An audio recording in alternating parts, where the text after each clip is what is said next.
Welcome home. This is the Residency Podcast. I am Jeff Tomasic with Drew Belcher and Lo Raven, bringing you the biggest guests and stories in entertainment, business, pop culture, and sports from our studio on the Las Vegas Strip inside the Mandalay Bay. Make sure to subscribe on Apple, Spotify, and YouTube. This episode is brought to you by Mandalay Bay. The NFL season has been crazy so far. Do not forget that the Bud Light Beer Garden between Mandalay Bay and Luxor is the only place to enjoy the pregame and postgame for all of the Raiders games. Tons of incredible food, music, and big guest experiences are waiting for you there every single week.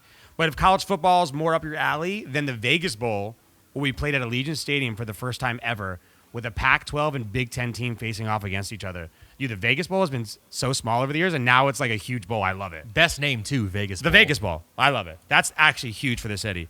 And the Pac-12 championship is this weekend. Who's going to win? Oregon, probably. Come on, bro. I mean, I hate Oregon. I went to Oregon State, but they're probably going to win. They're going against Utah. Fresh off of his win against Conor McGregor, Dustin Poirier will fight for the lightweight championship at UFC 269 December 11th at T-Mobile Arena. Have to check that out. That weekend is going to be huge here. Insane. It'll be madness in this city. Unreal. Bring December back. There's no winter in Vegas. I'm ready. By the way, come see us at our studio in the Mandalay Bay Sportsbook anytime. We're always here. We appreciate you guys. We love you guys. Let's get into it. Happy holidays. It's just Drew and I today. Lo is with us. Lo is with the 1% in Miami for our Basel. Lo's just out doing rich shit in Miami. Just slanging, doing business. We miss you, Lo, but we're going to hold it down. He was like, hey, I'm going to Basel for the week. Yeah. I was like, what the fuck is Basel? He was like, oh, Art Basel. I was like, Art Basel? Basel I was boys. like, bro, geez, chill. That's just, if you're going to do something, you're going to go places. At least Lo just goes to one place. Just goes to Miami back and forth all Miami, the time. that's it. Lo, this is for you, all right? You ever been to Art Basel? I've never been to Art Basel. What do they do at Art Basel? They party. They just show art? Party and look at art. Party and look at art. Yeah. And just kick it on yachts. Yeah. That's it. Isn't that where they did the banana on the duct tape? Yes. Wow. That was 2 years ago. Crazy. Yeah. That was hot. That was a hot piece of marketing moment. Yeah, that was stupid art, but hot moment. They're going to crush it over there this year. All right, well, I hope Lo is getting drunk and happy right now. But we're here with you guys because we're never going to take a week off. By the way, getting all of our schedules on point these days is getting more and more difficult. With the holidays and the kids and Lo just with random our chicks. 3 schedules and a guest. If we try to get 4 people's schedules in line for this, but look, we're going to do whatever you have to do every single week to get you guys an episode. That's it, period. By the way, precursor, next week, awesome guest. Great guest next week. Awesome guest next week. That's all we'll tell you. Tune in. All right. The history of celebrities running for office continues. Mr. Controversial himself, Dr. Oz, is running for the Republican Senate seat in Pennsylvania. Where do you stand on celebrities running for office? The only one I want to see run for office next is The Rock. Okay, we talked about this. Everyone else, you need to take a step back and just fucking chill. Do you know how we talked about like rushing the field and like a quota or like a stoppage? And by the way, we've got some good reactions on that. Our opinions got some great reactions. Great reactions. There has to be a level too. Like the Senate or whatever office you're running for has to just say no. Dr. Oz, no. You have to have what qualifications do you need? I mean, look, Arnold Schwarzenegger won being the California governor. Yeah, and that's good too. I think it needs to be a little more localized. Like the Senate's fucking huge. Like that's like national politics. But does Dr. Oz, in what way does Dr. Oz, if you're a Pennsylvania resident, do you say, wow, this guy particularly, Dr. Oz. I want that guy. Give me that fucking guy. I want the choice, and that's my choice. I go to sleep. I was like, you know what? You know who I want to represent my state? What about that guy on daytime TV, Dr. Oz? Bro, Dr. Oz, Marty Povich, Oprah Winfrey. It's the same shit. Peddling the dick pills on afternoon television. I want him to be my representative in the Senate in Pennsylvania. I would say no, but I mean, more power to him, I guess. But is his show still on? Didn't his show get pulled in like a couple different markets? Probably. This guy was under so much scrutiny. He had like pushing products that didn't really work. He had back end deals where he had pieces of the products, but he was like showing them off like he didn't. Dr. Oz has been in the middle of all sorts of controversy. So yeah, I do think his show is pulled from certain markets now from airing. I don't know if it's because he's running for Senate or whether it's to do with the political party that he's running for, but his show is pulled in certain markets. Actually, now that I think just about looked it, his past is probably perfectly primed for politics. Come on, they're all crooks. Yeah, they're all fucking crooks. They're probably like, wow, this guy really, really played a lot of people. He's genius. Let's go. Let's go. You should get into politics. What a fantastic fucking idea. Do you know what it also might be? Is just the training of being in front of a camera. Because there's full teams that train these politicians. I mean, imagine on how what to do, good what to Dr. say, Oz, how to act. Yeah, on turning it on, right? Being like, hey, be Dr. Oz right now, television version, not whoever you are off camera. Yeah. Now, go. That probably takes a lot of training as a politician. For sure, for like sure. the sales pitch, the salesmanship of it all. They probably look at somebody like, you know what? Why don't we just pick someone, instead of who shares our values, let's just pick someone who's really good on camera, and then we'll tell him exactly what to say. Yeah, he's for an older guy, he's not bad looking. Full head of hair, which is ton of bonus points Right. in politics Right. as you age, especially. Suit, hair, face. Isn't it crazy, the hair thing? I Yes. didn't realize that. They put out like this poll, full head of hair, way better than if a guy who's like balding. The only thing that I know that's keeping me and you alive for our future is our hair. Thank God. Yeah. Thank God. I've been on some pills, though, for the hair, so that's why I got the full head of hair. Do you really? Preventative measures. Oh, For preventative. Sure. Preventative measures. Really? I'm not trying to regrow anything. I just don't want to lose anything. Your dad bald or no? No, he's got like a mature hairline, though. A mature. It was like the nicest way of saying going bald. Is it balding? Like the No, he's 61, but he's got like the mature. what did you like, say? Maturing receding hairline? But he's not bald. Maturing sounds way better than receding. At what point do you have to just shave it all? I mean, the second, if you don't want to do the hair replacement, if that's not your thing, which because you can do that. Sure. If you don't want to do that, once it starts, like if it goes back an inch, you're out. You're out. Or what about the guys that do just like the slick runway, but then have the furry sides? We just know there's nothing, there's no volume on top. It's just slick, like the slick bald, but they have like the outer rim of hair. Why does anyone even do it? The hair technology these days is insane. I feel like it's pretty affordable too. It's right? it's like $5,000 all of a sudden, new head of hair. Finance it. Let's go. What do you pay? A couple, I have- $250 a month? I have multiple friends who've done it already at a younger age. Like, all right, cool, I'm getting it done right now. They got full heads of hair. It takes like 6 months or a year to like really grow back and look awesome, and then you're good. You're done. So Dr. Oz probably had some hair stuff. I'm sure Dr. Oz has all the medical connects. All this sketchy underground shit. All the sketchy I love underground it. stuff. Well, look, I want a level of being able to run for office, and I don't know what that level is, but I feel like Dr. Oz, he might be above the level, to be honest now. Honestly, now that I say it out loud. He's probably going to do very well. Fuck, it's unbelievable. He's great on camera. The debate's probably going to be really good. Yeah. Let us know if you guys think Dr. Oz should be allowed. I run. still say The Rock should be the only celebrity that should be able to run for office in the future. To be honest with you, I don't think if The Rock decides to run for whatever office, I think as America, we should just give it to him. Let him in. There shouldn't even be a race. Don't even drag The Rock through the political process of Nope. badging and trying to dig up dirt. No, Nope. he wins. It's like the middle school date thing. It's like, would you like to be X? And Rock just checks yes or no. Yeah. And then just Yes. shows up at the That's next it. day. That's it. You don't have to, no one even has to vote. You win. What do you want to be? Rock. What do you want to be? You want to be governor, Yeah. mayor? You want to be president? President? Perfect. All right, anything but president he has to run for.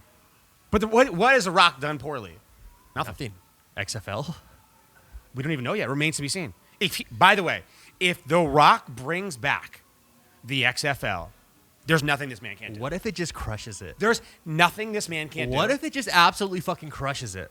Bro, like he could. There's so many different ways to angle this. If The Rock brings back the XFL and makes it profitable, that's it. It's over. It's You game win. over. You win. Everyone else be shaking in their boots. The Rock is just going to take their job. Biggest movie launch ever in Netflix? Check. Biggest liquor launch ever in the history of alcohol? Check. Biggest highest grossing movie pretty much every year? Check. Highest earning actor? Check. Biggest dude that's 50 years old? Check. Biggest dude? Check. Oh, fuck. Unbelievable. Highest selling Under Armour collab? Check. Did you know that his ex-wife is actually his business partner and everything? She runs all of his $7 media. Yeah, Danny Garcia. Yeah. And they're like really close friends. How and like, crazy is that? Do you think you'd be able to do that? I think it's like there has to be a reason that you married someone. And I think it's awesome if you somehow figure out a way to say, hey, look, I care about you so much and I respect you so much as like a partner in life that I want you to be part of my business and not have a super toxic relationship. Don't get me wrong. I'm assuming it must be very difficult. For sure. Or maybe it was very difficult in the start and now it's like very smooth. Sure. Now that they Since both have relationships and everything. Success is there. So, I mean, more power to them. I mean, that's crazy. Could you imagine being Danny's new husband and like her ex-husband is the fucking Rock and they're business partners and they're so close? That's just tough. That'd be tough. I feel like The Rock Because her new husband's not tall. I feel like The Rock could be He's funny. like a competitive bodybuilder. He's like, 5'9" or whatever. But He could really fuck with you with a straight face dude, too. come on. Like he could like you and know that he's fine with you, but like really walk up to you acting like a dick, and you could be like, Just the most alpha, charismatic, good-looking, rich guy in the fucking world. The Rock. And our future president. I'd be okay with it. And our future president. Okay Dr. Oz is the VP. Dr. Oz and Dwayne Johnson. Yeah, Rockin' Oz. Oh, my God. I'd be okay with it. Well, guys, look, 2020, the 2020s could be. Wow, we really got off topic there for a second. Wow. Yeah, one day we'll all be driving around electric cars. The Rock will be president. Dr. Oz will be VP. We'll be living in the metaverse. It'll be it. It'll be game over. All right, let's talk about more icons real quick. Serious topic. Hands down, one of the most iconic cultural figures of the past decade, Virgil Abloh, passed away from cancer, which I had no idea that he actually had. Nobody Kept it extremely private. Let's appreciate like how much did this guy was able to do on like a yearly basis, right? Humble beginnings, climb through the ranks, doing like super small T-shirt collabs, to having OffWhite brand, the biggest collaboration in sportswear that there was, the creative director for Louis Vuitton, headline DJing all over the world. He had a residency in Las Vegas. Crazy. What do you think is going to be most remembered for? Do you think Virgil would probably be the most iconic cultural figure that we have presently that's just going to continue living on in our culture for a while? Presently, yes. And there's a few reasons why. So, I mean, not a lot of people know. He actually broke into the scene, the major fashion scene, interning at, I want to say Fendi, with Kanye West back in 2001, before Kanye West was the Kanye West that we know now. But then to start these brands that Virgil has built, he originally did a brand called Pyrex that fucking blew up. Yeah, I remember, Blew up. The flannel Pyrex, Crazy streetwear, crazy rap collabs, like huge with ASAP Mob and all those guys back in the fucking day, and transitioned that to OffWhite, which blossomed and fucking bazooka bloomed into the fucking monster that it is today. And it got a lot of hate in the beginning. OffWhite was just simple, basic Helvetica font. It was white. It was off-whites. It was blacks. That was it. And it fucking just rocket shipped out of nowhere, dude. Why do you think that was?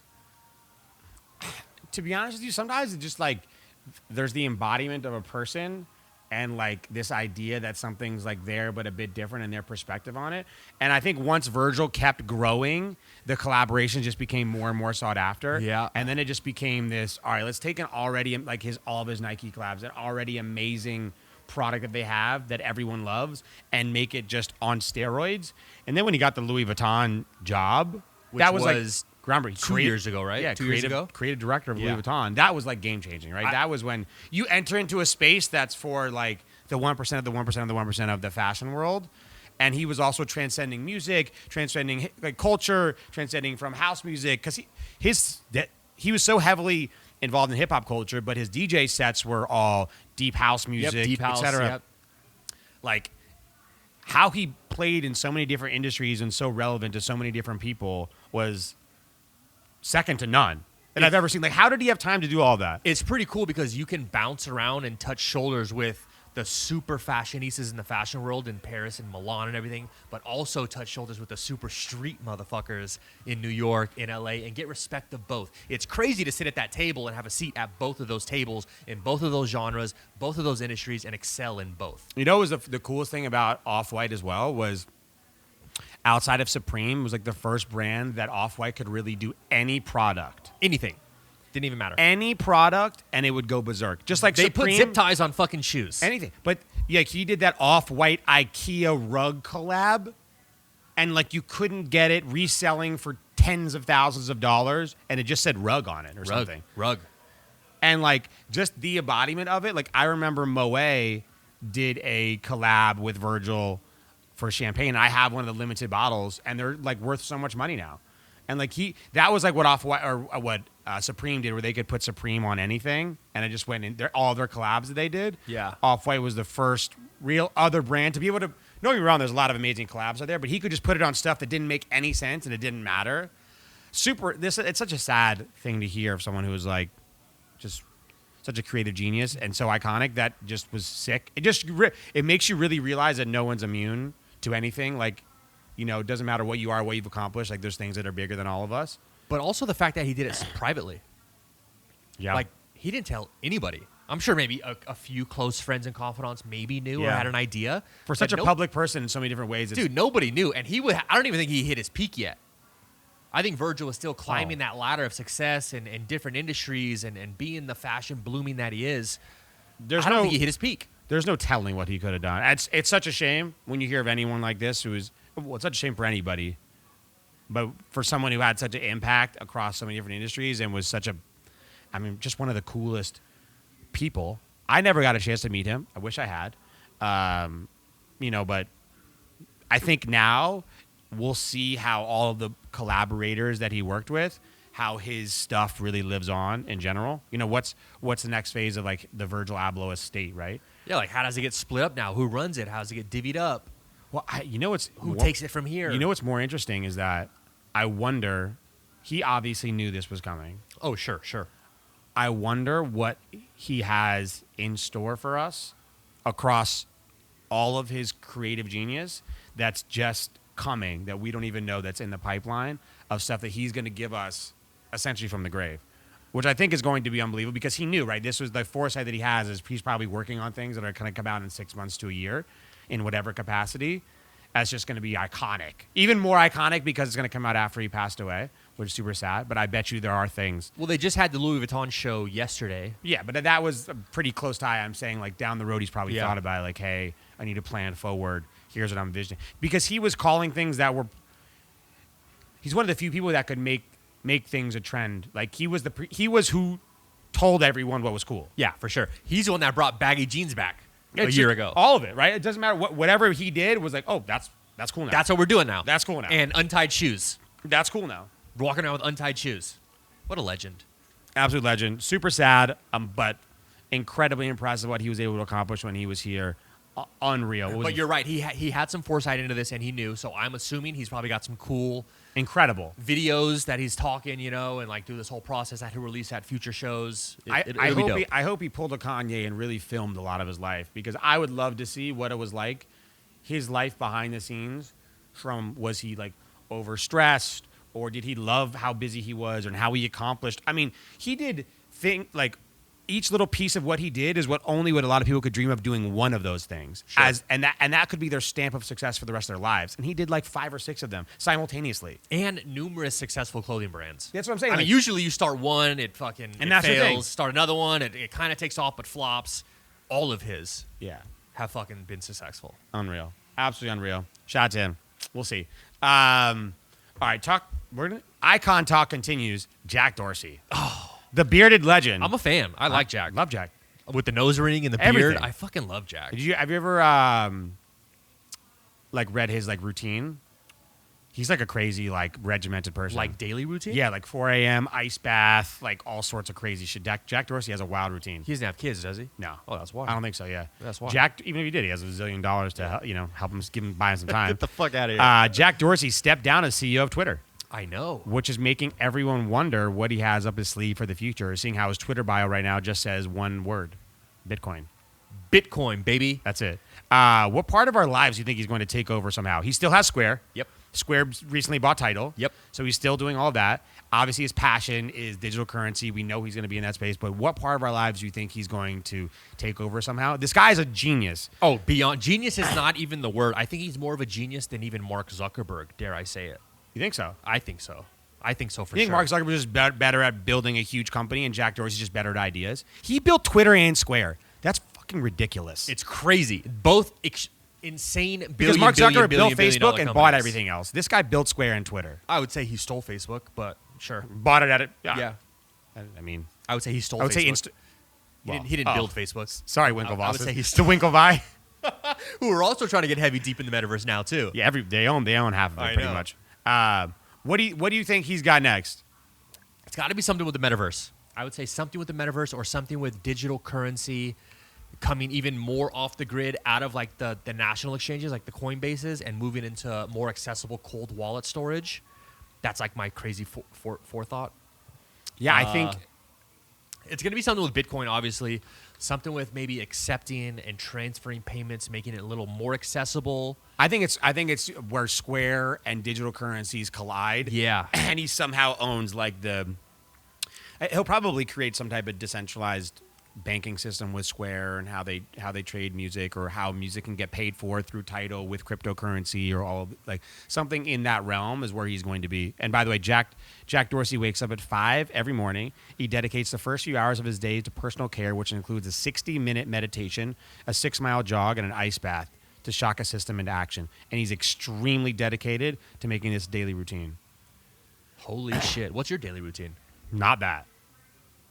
Do you take ice baths? My normal routine now is I wake up, I feed the baby, I feed the dogs, I feed myself, and just get the fucking day started. Get the fucking day started and hope for the best. That's it. And hope for the best. That's it. It's like it's these crazy, successful, crazy, detail-oriented individuals that just have these wild routines. Like Mark Wahlberg's is the same. I don't really believe Mark Wahlberg's. He wakes up at like 2:30 a.m., does all this, 3 workouts, plays around a golf. Mark Wahlberg No is way. a bit ridiculous. It's too much. There's no way he fucking does that every day. Although I have been I read this book where it was essentially a book about habits, and it's just, can you do anything exactly the same for 30 days?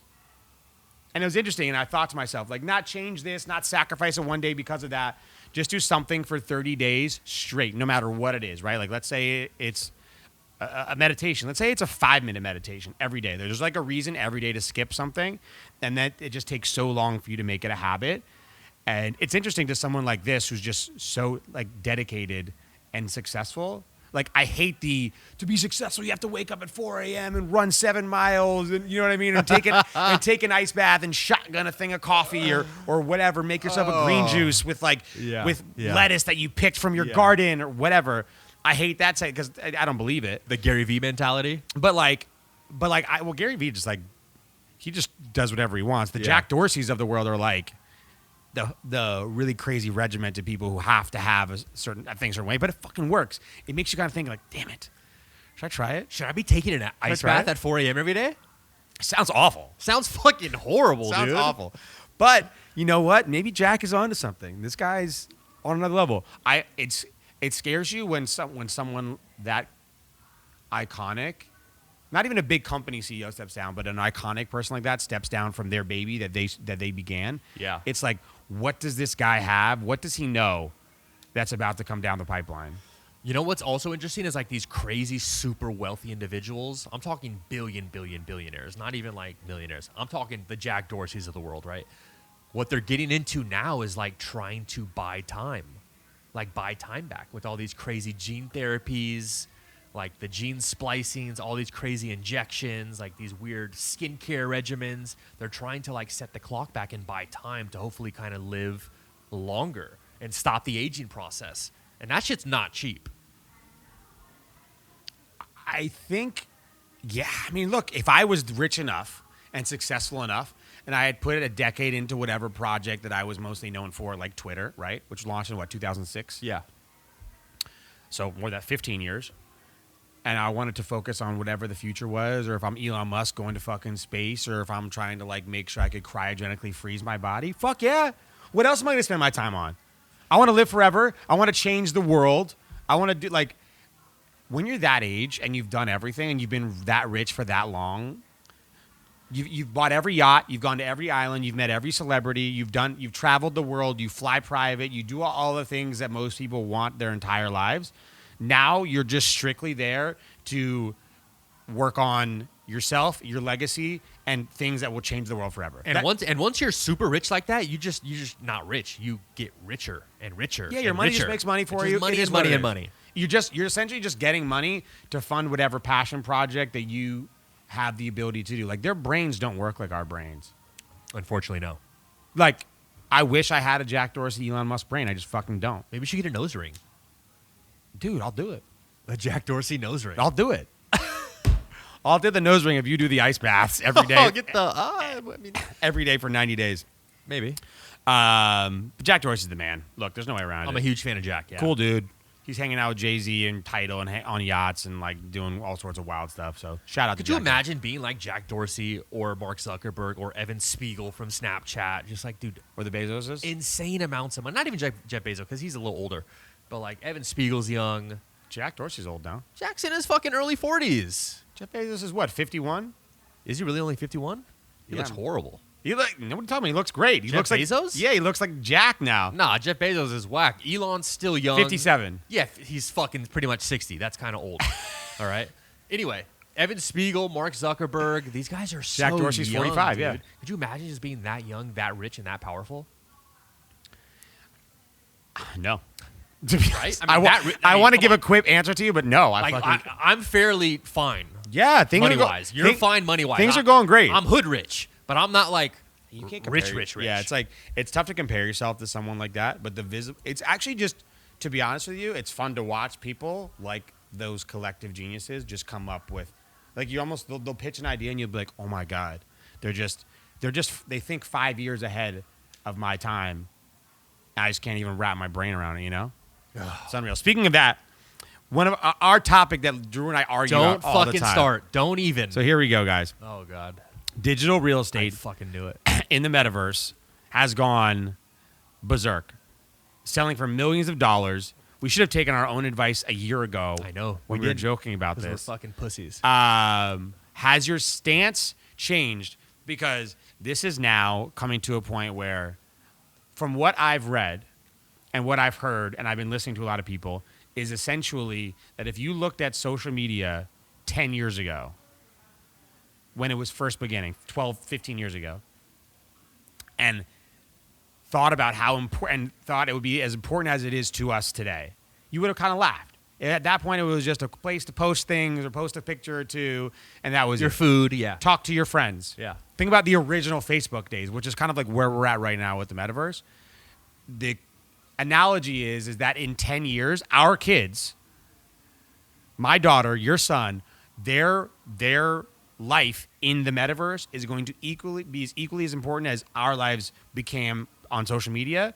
Theirs will be that for the metaverse. Their reflection of self in the metaverse, what they own, what they dress, what they do, what they look like, where they hang out, is going to be the social media of their generation. That's the analogy right now. And people who are laughing at it, scoffing at it now, will just be looking at it and will be utilizing it over time when it just became, oh, this is stupid, this is stupid, this is stupid. Okay, now I have to do it, you know? That's the analogy that I'm getting right now. Do you think digital real estate, for instance, like, because now there's big brands, there's venture capitalists that are buying these plots of land in the metaverse for millions and millions and millions of dollars. Oh my god. Do you see it? I mean, I kind of get it. Like, I get where it's going. At the end of the day, if you don't take care of the real world and yourself in the real world, you're not going to enjoy the metaverse. But I think I love it from an investment standpoint. I get it. Like, people are getting in early. They're flipping some lots right now. They're making a couple grand or a lot of thousands. I don't want to be the guy that's like, I don't believe in it, because look, I love it. I wish I would have bought Bitcoin when I was told to buy Bitcoin fucking 6 years ago. I wish I would have bought digital land a year and a half ago when we talked about it. Do you buy it, though, or do you really think it's going to be a part of our lives? Like, what part? Like, are we not going to have to get up and go to work and earn and provide No, to survive in the real world? Just like social media, there'll be reflection of self and reflection of what you like in the real world in the metaverse. So we're just going to put on the headsets and go in the metaverse for a little bit and hang out? Depending on what you like, right? It's like if you like video games or if you like fashion or if you like, gambling or if you like all these things, like essentially anything that we like in the real world will be available in the metaverse. And you can do it digitally with other people in the metaverse, just like we do with social media, just like we do on live, on all these things. We'll be able to do it digitally. Maybe I'm just being sore that we didn't buy all the land when we were supposed to. Yeah. I think we're at an interesting age where we're straddling what we have now and what we can't think about for the future versus what we know is coming, what we already have technologically. Like, think about what's going to be available in 10 years. But it's like you get in okay, so you go into the metaverse, right, on your computer or whatever, and you see these plots of land and all these people walking around, the real world Sims and shit, and then you see like these hotel brands and these restaurant brands, and you go and hang out and whatever, and is it just eyeballs on these brands and these buildings with these billboards? Is that where the attention is? Is that where the value is? Is it just the more people that are in the metaverse looking, walking around, hanging out, exploring, that's what drives the value up, the perception of the value up? I think so, yeah. I think it's just supply and demand, right? If people think that people are going to be utilized. Well, that sounds like a fucking bubble, Jeff. It could be. But it could also be a place where like that original analogy that we got, like buying land in the metaverse is like buying real estate in New York 100 years ago. There's going to be a Chicago that's being built and a Miami that's being built and an LA that's being built, but that specific one will have demand for certain people for certain reasons, right? And another one will in the same way, and they'll all change and offer different things that will be attractive to certain people for certain reasons. So like what? Can you go to the beach in Miami in the metaverse and like hang out in the ocean and get the feeling and the experience? I would say no.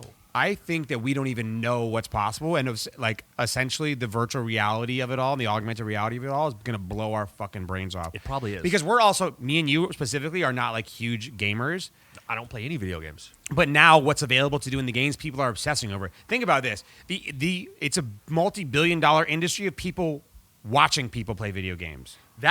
So I didn't get that at first either. So I kind of get where you're coming from. But so imagine now the people that have access to a metaverse and can go in there, and how cool it would be if you own certain things and now people watching you do something in the metaverse.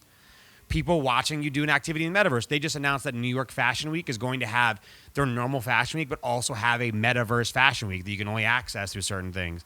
And if you buy things in the metaverse, you'll have access to certain things in the real world as well. So you buy it as like a package. Pretty fucking nuts.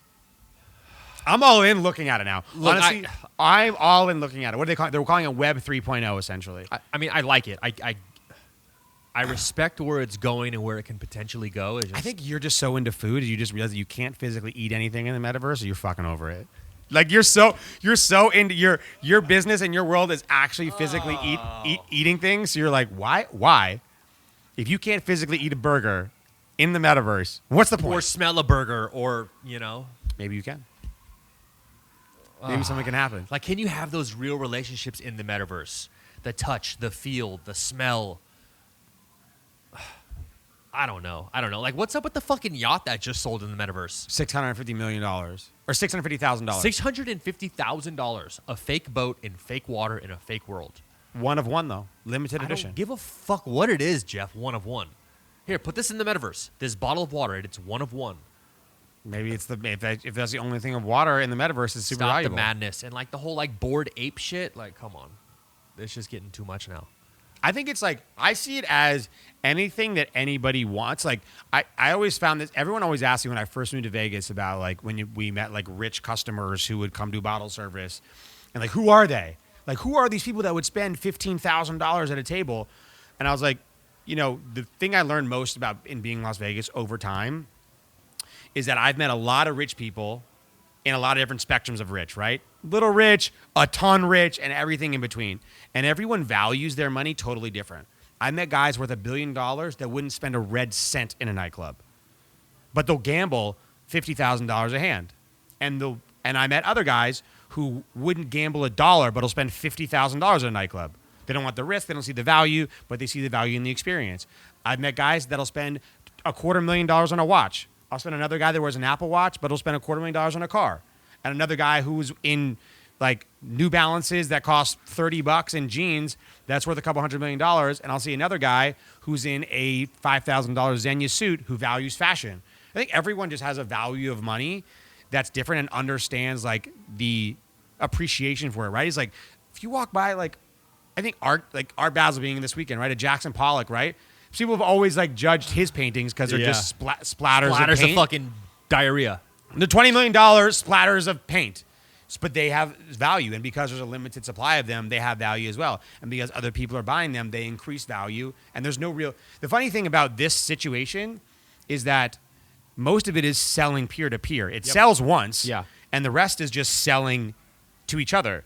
So you can't just sell it back. You have to sell it to someone else who agrees. It's like real estate. Just because your neighbor's house sold for $1 million doesn't mean that everyone's going to want to buy your house for $1 million. Same thing with this, right? It's like, all right, cool. I value this, so I want to pay that, but it's the value the ebb and flow. We're in such the beginning part. I don't think it's a bubble, but I think a lot more will correct itself over time, and there's going to be a lot of these like universes to pick from for different fucking reasons. Kind of like social media platforms, right? There's Snapchat for Snapchat reasons. There's Pinterest for Pinterest reasons. There's TikTok. There's Instagram. There's Facebook. There's all these different platforms for all these different reasons that are all worth billions and billions of dollars. And we just all have to figure out how to navigate all of them for a certain fucking reason. That's my rant. I love it. I respect it. I don't know. Maybe I'll throw like $5,000. We'll buy some land for like $5,000. I think you can buy it. Not at Sandbox anymore. Was it more than $5,000? Little plots? The lowest land you can get in Sandbox now is like $15,000. 15? 15,000. Maybe we'll find a couple of our friends and just gamble $5,000 and 3 of us, and we'll get a little plot. Yeah, you got to race at this point to get one. Oh wow! At Sandbox. But there's a couple other ones that are coming out and all other things. A lot of opportunities, guys. You just go look into it because I personally think that I think for our world, especially in hospitality, that the figuring out how to relate the metaverse and the real world in a way to package a product is the future of our industry in hospitality. Getting both. Oh, I don't see how it's done yet. I'm not being super negative, but I don't see how it's done yet. Well, let's figure it out. I feel like hospitality. Let's figure it out offline and sell it. The feeling, peer to peer, being hospitable. It's the feeling that you have to experience in real life. But what if you have something that's valued in both? Like what? But we'll have to But we'll have to figure out what people are valuing. You know what I'm saying? You have to essentially invent it, right? You have to Virgil Abloh it. You have to tell people what's worth it so that they know what it is. You know what I mean? We got some thinking to do. Yeah, we got some thinking to do. Go get in the metaverse, guys. Get your ass in that fake fucking land. In the metaverse. All right, this story's nuts. On an interstate in Carlsbad in California, an armored truck flipped and cash went everywhere, all over the interstate. People filmed themselves picking up money, thought it was hilarious, went super viral on TikTok, and now it's being announced that they could be charged by the police. How much cash on the road would you need to pull over to stop and pick it up? So I saw it originally. I think it was on TikTok or something. Everywhere. Went viral. I thought it was fake. It looked fake. Because you know how you can get that super realistic money that everyone's posting on Instagram and shit? It looked like a stunt. Yeah. Like you can get super realistic $10,000 bank stacks Yes. for like, I don't know, $50 or whatever. But it looks very real. So all these little Instagrammers and YouTubers and TikTokers posting stacks of cash. For the most part, it's probably fake. Anyway, when I saw it, I was like, oh, this is a stunt. Pretty funny. Like, there's money all over the fucking freeway. People are running around grabbing it on their phones. I was like, wow, it's going to get a lot of hits. Only reason I didn't think it was a stunt was because it actually legitimately stopped traffic and caused a major problem. No, that's why I thought it was a fucking stunt. Oh. I was like, for sure. You're not getting approval from that, though. That means you're getting arrested at that point. Yeah, That's a stunt. yeah. But I was like, okay, who's behind it? It was that girl on it. Oh, there's just money falling out. Demi? Yeah, but then I was like, there's not a lot of people going crazy. I feel like more people should have pulled over and went crazy and grabbed the money. If that was illegal, though, right? You can't do that. So the story is now is that the police are, like if you filmed yourself doing it, they're going through all these videos on social media and trying to track down people who took the money because it was real money and it was the bank's money and you stole it. It's Uncle Sam's money. So are people idiots? Is this just people continuing to be idiots, filming themselves doing shit that they know they shouldn't be doing because they want to get the views from it? They want the clout. And that's the issue with a lot of the people, Jeff, is they want the fucking clout. I can't blame them. You know, if it would have happened right there, maybe I would have grabbed out my cell phone too, like, oh, what's up, guys? Got this paper. But I probably would have thought it was a stunt. And then you would just take it? Probably. Yeah. You know? You're driving down the road, let's say, and you see money flying. Are you stopping to pick it up? Are you seeing how much is there just to double check? Are you running around and grab a couple hundreds? Like I'm currently driving somewhere? You're driving and you see this situation.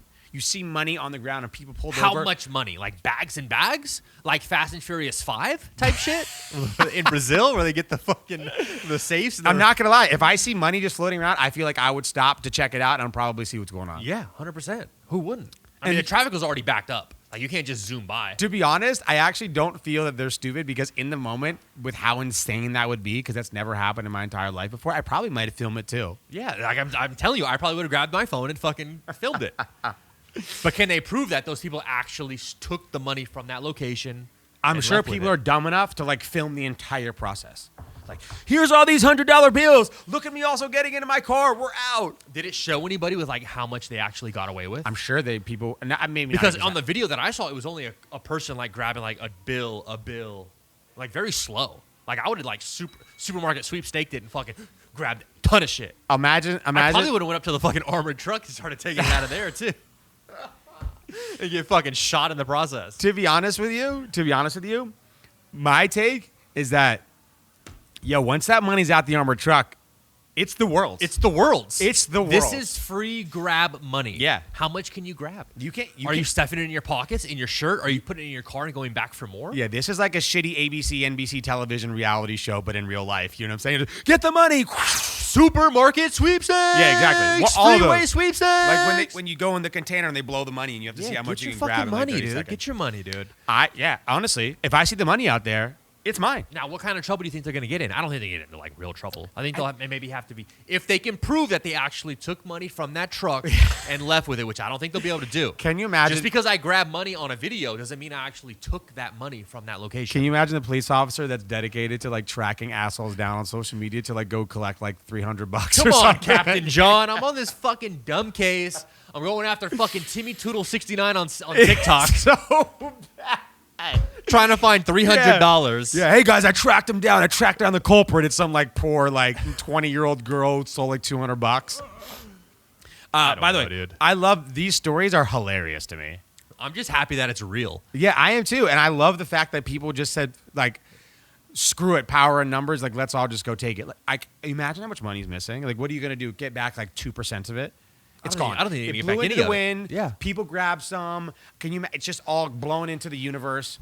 All I want to say is prove it. Prove that I actually took that money from the video, put it in my pocket, and left with it. By the way, shout out to all the robbers out there. Maybe cracking the armored trucks isn't that hard. Just tip that motherfucker Honestly, over. Put a fucking little... Allegedly put an explosive device under the armor. Don't even try to rob the motherfucker. Well, I don't even think you need to explode it. You just do the tire spikes, get the armored truck to flip over, and it like, you know. I feel like the feds are listening to this right now. It's all right. We didn't do it. Or get a drone and just fucking somehow flip that. But you know the crazy like movies and shit. Or maybe the driver just didn't lock it properly or something like that. Falls out the back. And it just like flies out the back. I got to read more into the story, but it's amazing. But that was the best place for it to happen, on the freeway. Fuck a random side street, freeway. Tons of cars, tons of people. It's actually pretty amazing. There was no like significant accidents. Does it say how it happened? It was unclear exactly what went down. So it was an inside job to cause it. But I mean, it was an inside job. It was pretty stupid seeing how it went everywhere. But I also think that I'm saying it's pretty amazing that there wasn't a significant accident or like 18-wheeler can't stop and there's some little girl picking up $100 bills on the side of the road or something. Nuts. Oh, all right. God. By the way, guys, if you were in California for this, we'd love to know if you took any money, and we won't tell. All right, another funny story. Coach Kelly, football coach of Notre Dame, big fan, left for a $95 million contract for LSU. Yeah.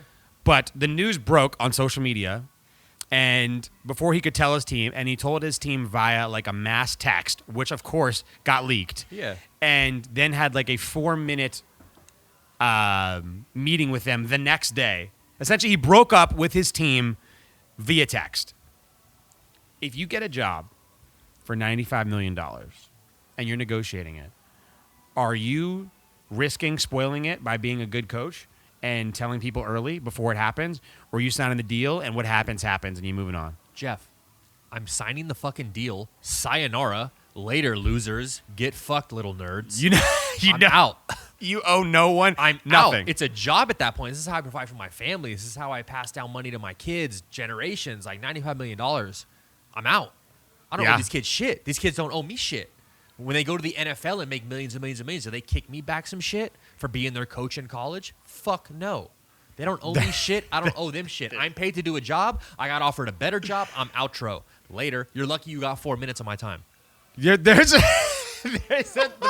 4-minute thing is hilarious. You're lucky I sent a group text and not a fucking IG story and tagged all you guys. Yeah, too. Like,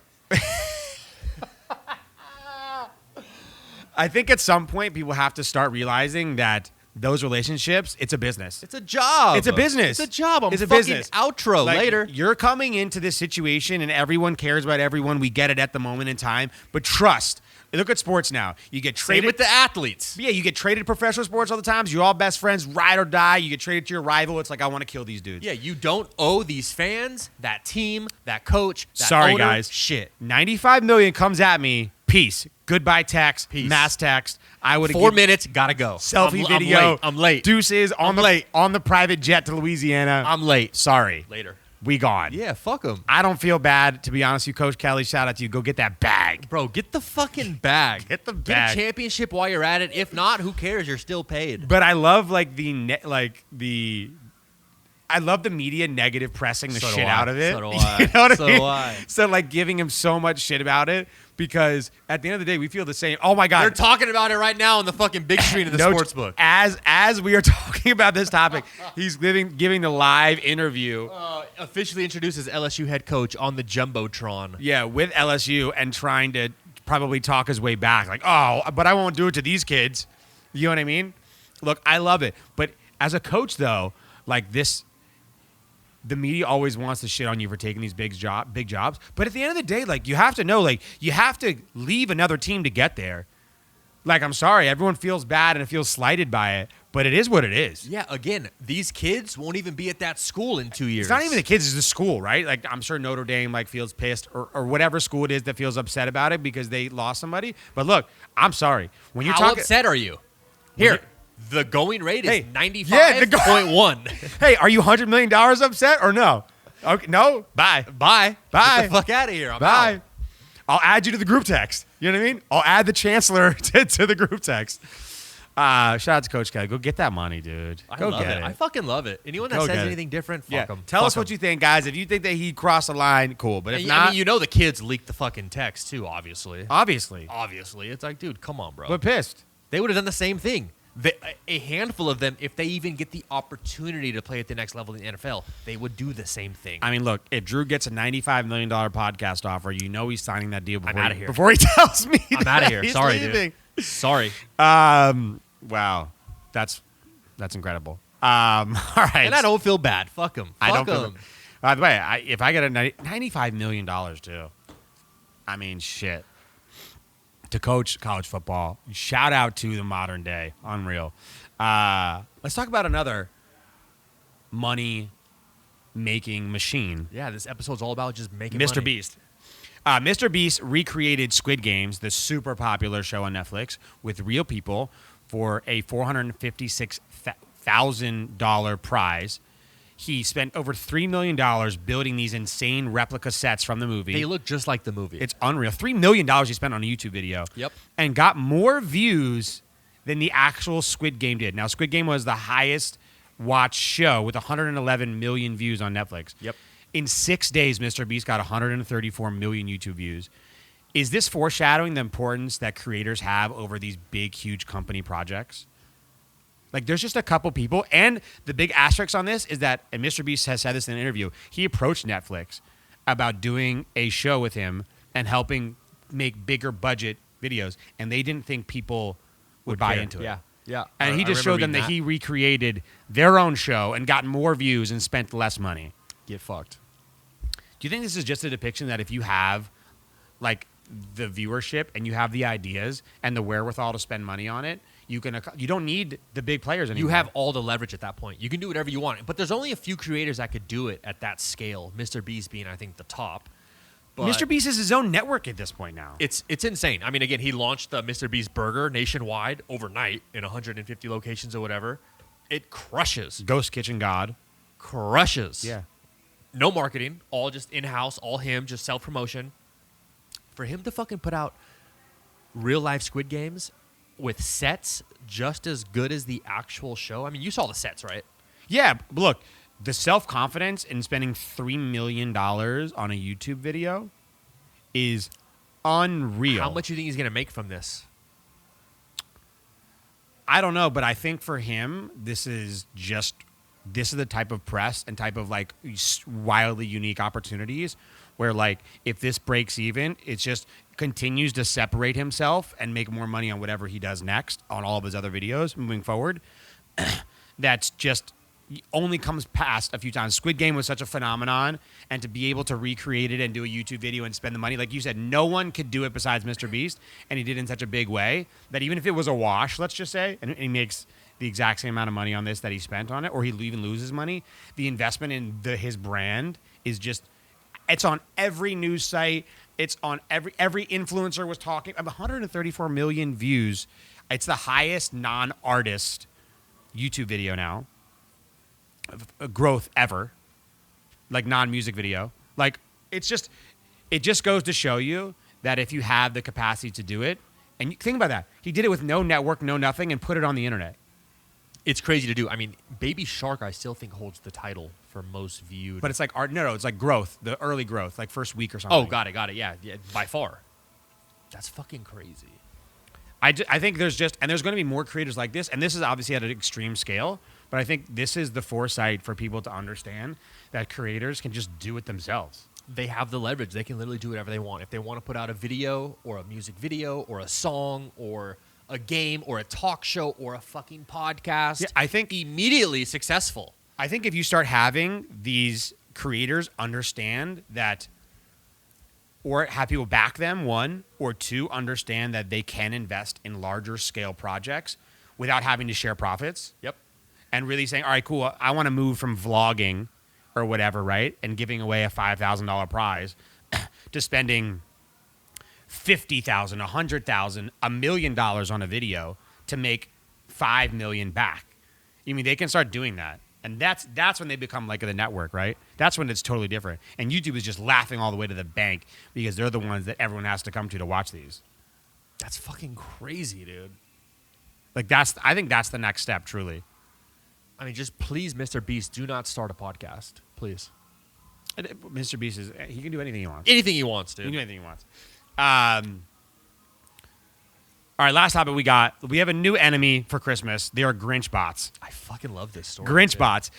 Bots that are stealing all the cool gifts. There's actually legislation coming out trying to stop these bots from taking all of the amazing gifts that people want during the holidays and reselling them on the secondary market. Yep. And I love that they called them the Grinch Bots. This is serious, don't you think? Well, yeah, I've been fucking victim to this. So my son, who's 18 months, 19 months old, he loves the show Bluey on Disney Junior, right? Bluey, it's the two sister dogs. Great show. It's taught me a lot about patience and family. Fantastic show. He goes fucking apeshit over Bluey. Carolyn has been looking for Bluey toys to get him for Christmas. There are certain Bluey toys that are super popular right now that you can't get anymore. You can only get them on eBay for double and triple the fucking price. Right. Grinch Bots. $90 for this one Bluey toy, Jeff. Retail, $26, $27. $90 for this Bluey set. This is the problem. These motherfuckers, Jeff. Grinch Bots, dude. I fucking hate it. You know what's funny? I was talking to I respect the hustle. Yeah. I respect it, but it's all these damn it's hype gotta beasts. stop, right? It's these shoe nerds, goddamn. It's all the shoe nerds. And they're trying to stop all that, like the Nike apps are trying to stop the bots. But the tech guys are smarter than the people who are trying to stop it. They're just 3 steps ahead already. I know. These guys are trying to stop what they used to be doing, and they're already 3 steps ahead. I just don't like them doing it on kids' toys for Christmas during the holidays because there's a lot of families that aren't as fortunate as ours, you know, who can only maybe afford I have a question for you. A couple presents. I have a question and now for they you. don't even have access to it. I have a question for you. Would you rather old school do what my parents did and your parents did and wait in the Toys R Us line for like 5 hours, or go to Best Buy at 7 o'clock in the morning, 6 o'clock in the morning, wait till it opens at 10 o'clock, have the mad rush to get whatever toy it is, Toys R Us, Target, Best Buy, whatever. Like old school you used to have to do for the releases of like, remember like the Tickle Me Elmo toys and like all that kind of shit? Yeah. Or pay triple price on eBay and not go anywhere and just pay the reseller fee. But asking me is completely different. What? I value time more than I value But anything. I'm asking you personally, which situation would you rather? Pay triple. There you go. I told Carolyn to do it. There you go. Yeah, she paid $80 for this little dumb Bluey You're paying set. the 2021 tax. Because like my parents are here visiting right now. We were joking about some of the toys that they waited in line for me back in the day when I was like a kid that I needed, you know what I mean, whatever those popular toys were. And like the video games and like the PlayStations and like all that stuff. Yeah. And now you can't get them for different reasons, but back then you used to have to, like my dad waited in line at like 5 a.m. I remember like the PlayStation 2 when it came out. Yeah, super hot. He went to like Best Buy and waited like for 5 or 6 hours to get it. It was like impossible to get. You had to do it in person. There was no reserving online. And I got it. And it was like he got it for me. And it was like the most crazy thing. And now because of these fucking Grinch bots, it's tough to get it online. You got to find another way to do it. Or you got to have a plug for everything, right? Like you got to have a kid toy plug. You know what I mean? Shoe plug, kid plug, a bag plug. Unreal, dude. Oh, my God. All right, well, hey, good luck, everyone, Christmas season, trying to get the toys for your kids or for your wife or your husband, whoever it is. Guys, if you're running bots, don't be a jerk. Stop trying to flip shit on eBay. Don't be I respect it, but goddamn it, Don't chill. be an asshole. Eat it, drink it, binge it. Let's end the episode right. I don't know if we've ever said this, but eat it. I'm going just Mandalay Bay tonight. Okay. Kumi. Phenomenal. Great sushi restaurant here in Phenomenal. Mandalay Bay. I'm taking my parents to the Santana concert tonight because they're visiting here at Mandalay Bay, our home. And we're going to Kumi tonight for dinner. Love that. Been going to it for years. Awesome spot. If you haven't been before, you want really cool, delicious Asian food, go. Kumi is fucking fantastic. Delicious. Yeah. I'm doing it's a drive-through pizza concept. You ever been to a drive-through pizza concept? Is it the one? Fly Pie. Fly Pie. Fly Pie. Owned by the former Born and Raised guys. Yeah. The Born and Raised guys. Yeah. It's called Fly Pie. Really fucking good pizza. Good pizza. Slice or whole pies? Or both? No, whole pies. Little personal, like Blaze style pizzas. Can you drive through and just get a slice? No.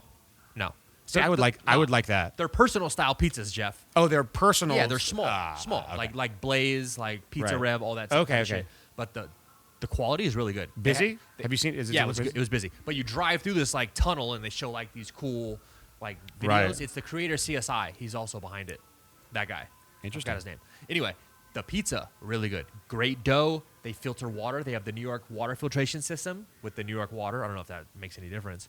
But the Placebo dough, effect. Yeah, they have an actual brick fire oven and they cook the pizzas 90 seconds. I think we've had this conversation before where like Italian is the only food that really hasn't taken advantage of the drive-through situation. Yeah. Anyway, really good. Fly Pie on St. Rose. They're opening a new one on Blue Diamond in Decatur. But Do you think this it's on becomes St. a Rose. concept? I don't know. Because remember the Blaze Pizza concept? Yeah. COVID kind of killed that concept Yeah. of the like counter service. But drive-through is perfect. There is no counter service here. There's a walk-up window, but there is no indoor shit. I just meant in general, do you think drive-through pizza outside of major cities is going to become possibly a new standard? I would say yeah. Drive-through anything. Like now, if you're going into the fast casual food space, you have to have a drive-through. Yeah, you smart. have to have a drive-through. I like it. I'll go try Fly it. Pie. I respect those guys. Pretty I good. really like it. Pretty good. I drink it. Talk about The Rock. You know what I had the other day? Zoa? I had the Zoa's bad. Zoa sucks. Zoa's I was gonna bad. say I was gonna clown your ass right now. I love The Rock, but Zoa Zoa's sucks. Zoa's not good. Zoa sucks. I bought and I went and bought one. This is how you know how powerful of The Rock is. I went and I bought one specifically because I wanted to try it because it was good shit. So did I. It sucked. The añejo Terramana, It's good. delicious. I love añejo. I Delicious. hate that they add so many additives. Yeah, But it I was love good. the additives because the flavor. Yeah. Like drinking that straight or slightly chilled is fucking really It's good. It's good. I did a little Terramana añejo soda and orange slice. Okay. Unbelievable. Sweet. Delicious. Yeah, it's really good. Yeah. And Yep. it's really good añejo for the price. Just like, you know who's got a lot of additives as well?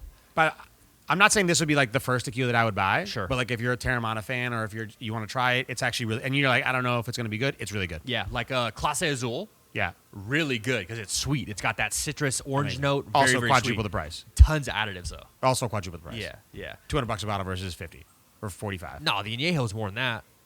The Rock? Yeah. Well, I got the bottle, so I don't know how much. I mean, maybe it's like 65. Okay. I'll get it. I'll pick But one the up. Class Azul is Yeah, 250. I like dark tequila. Yeah. And the añejo It's looks noticeably darker than the repo. Very, very. Yeah. And like the label's black. It's cool. It looks Yeah. good. But it's good. I like it. All right, so it's holidays. Gingerbread stout beer from Love Lady Brewing. It just came out yesterday. I stopped by Speedy Mart. So Speedy Mart, they do like a cool local collabs with all the different local breweries. They have a ton of local dope craft beer at Speedy Marts. It's called Gingerbread Stout. Tastes just like fucking gingerbread. Very, very dark beer. I'm with anything Christmas. Give it all of it. I want it all. You know how I talk shit about Halloween? There is no shortage of what you can over Christmas in this holiday Yeah. season. Holiday the hell out. There's a fucking like a Christmas little Speaking of that, gingerbread are you going house to on the thing. Enchant thing? I am, Saturday. Are you going on this Saturday? Yeah, like an idiot. Might be too soon. Yeah. I don't know if I want to go on a Saturday. Why?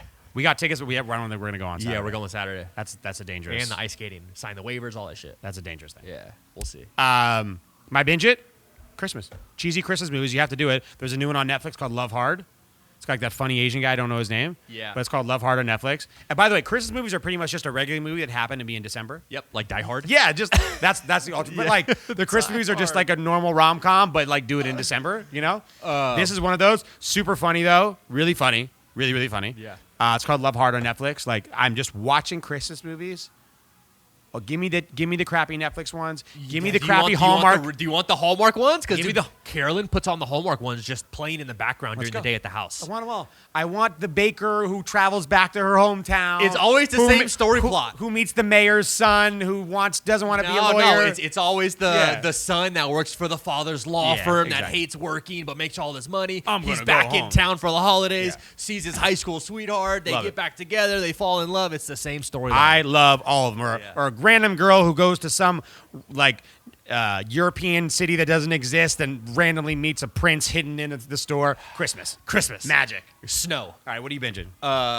Dude, Besides Christmas movies. I didn't watch it yet. I'm going to binge Red Notice on Netflix with The Rock and I watched Ryan it. Reynolds. Is it good? It is ultra cheesy action. Like Okay. so unrealistic that you're just kind of like, haha. Like But Fast and Furious? Like I love Fast and Furious. Beyond, yeah. So it's like, but classic The Rock action movie. Him and Ryan Reynolds is great. But see, I feel like The Rock and Ryan Reynolds, the same character in every movie. Yeah, and they're just like sarcastic, funny, Yeah. like action, whatever. It's like some of it's so unrealistic that you're just like, Jesus, come on. But it's a great pastime movie, chill, easy to watch, perfect. I think this style of movie is perfect for like the streaming war. Yeah. Because it's like I wouldn't go pay $35 to go see this movie with like Melissa in the theater, but I would absolutely watch it at home on Netflix, and that's why it was the most watched movie of all time of Netflix. already. Holy shit. All right. Well, I'm going to watch Red Notice probably Love this it. weekend. Guys, at the Residency Pod on Instagram, we appreciate you. We love you. Happy holidays. We'll see you next week. We're out. Next week. We're out.